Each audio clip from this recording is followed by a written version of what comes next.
Frustration is an interesting emotion because frustration has the ability to hold us hostage to our past.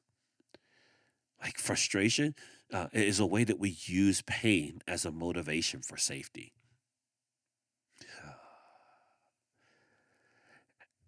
And what frustration does, if it's not dealt with appropriately, it suppresses our freedom. And frustration is different from anger. I mean, they're different. Like frustration is like cooking at low temperature on the stove. It is a simmer, right? It's a simmer, and it happens with unexpected problems that get in the way of us achieving things. It brews slowly beneath the surface.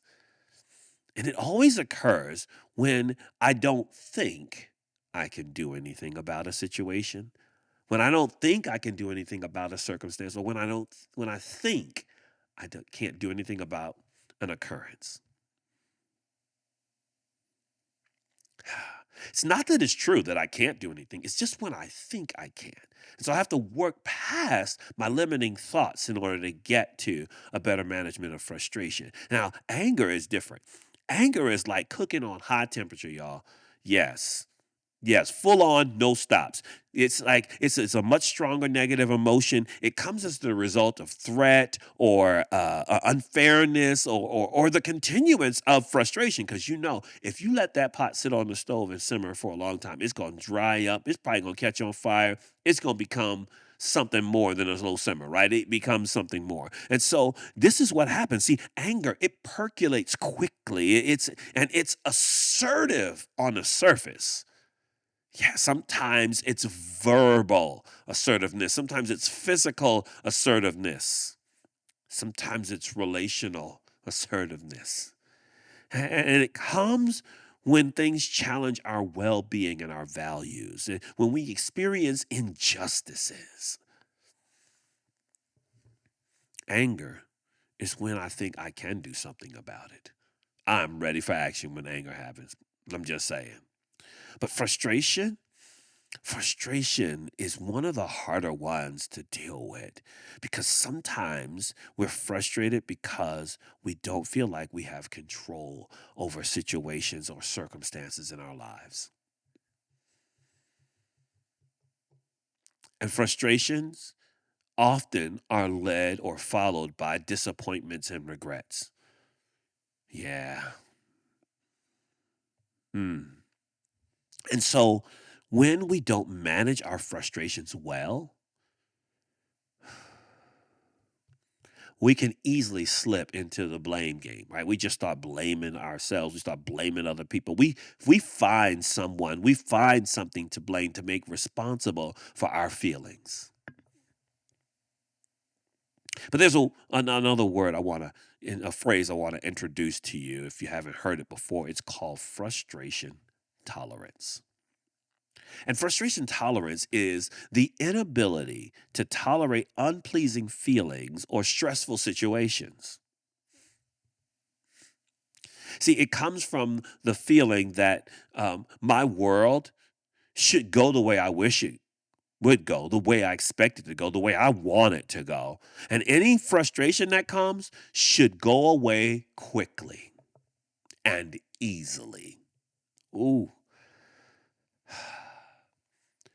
Here's what we know: nothing worth having comes easily.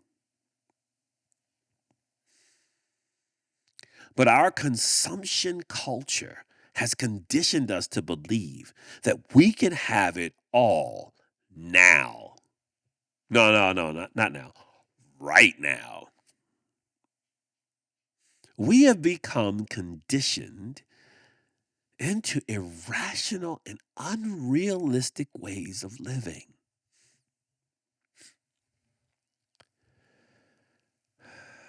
All of these emotions have at their core issues of control. I'm just saying. No matter what you do, you cannot control other people's responses. We really don't even control life.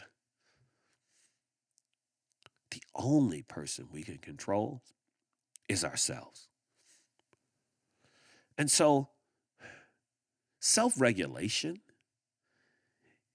is such an important part of what it means to be a mature person.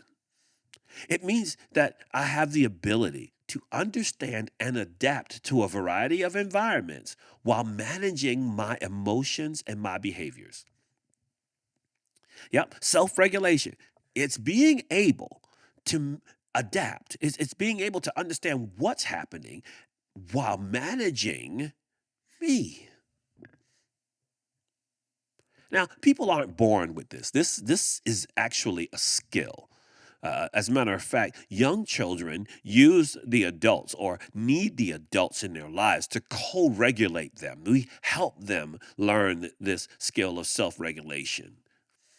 But as we become adults, we have to take on the ability to self-regulate. And again, it's not a skill that we're born with. And here's what we know about a skill. If it's a skill, then it can be taught. And if it can be taught, it can be learned. And if it can be learned, then it must be practiced. Doesn't happen just because I think it. It has to be practiced. And so it requires flexible thinking.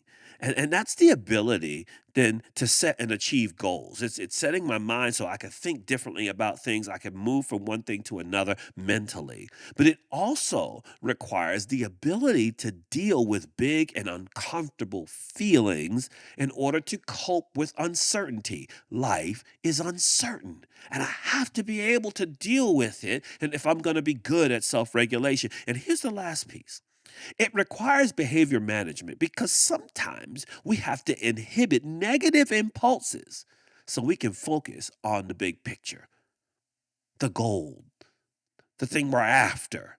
If I just get caught up in the moment and I just go, then I'm going to miss something important. I'm going to mess something up. Okay. So, if self regulation is important, here is an important tool to self regulating.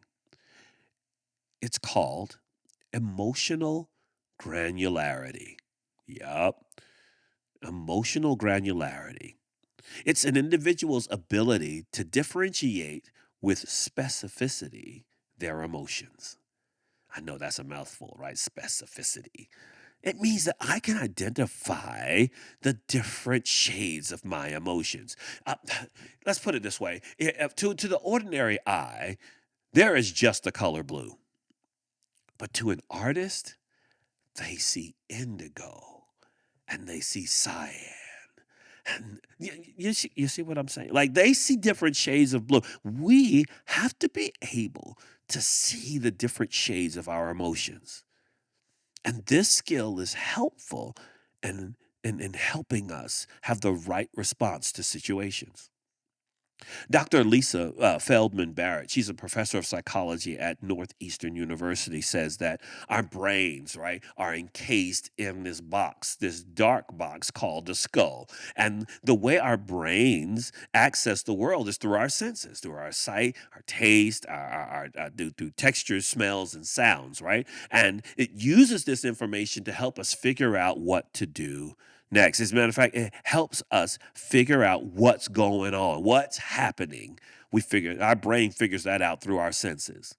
And it does this so that we can be alive and well. Now, she continues that the brain really has to know and determine the difference between, here's the example. If the stomach growl is due to hunger or anxiety. Like your brain determines that for you.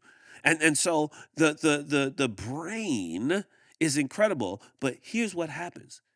It uses past experiences as a tool to solve this problem. Mm-mm-mm-mm.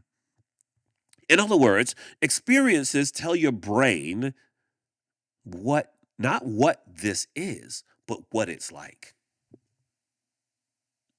Yeah, that part, what it's like. And so, if you have poorly processed pain, and we've talked about that, then this complicates this process, and we inaccurately apply ineffective strategies to the situation.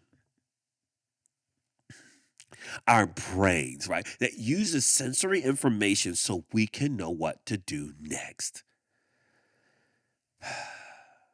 I love this other example she gives. She says, if all my brain has to work with is this sucks, then it can take longer to come to a viable solution or response. Like, if that's all you got, man,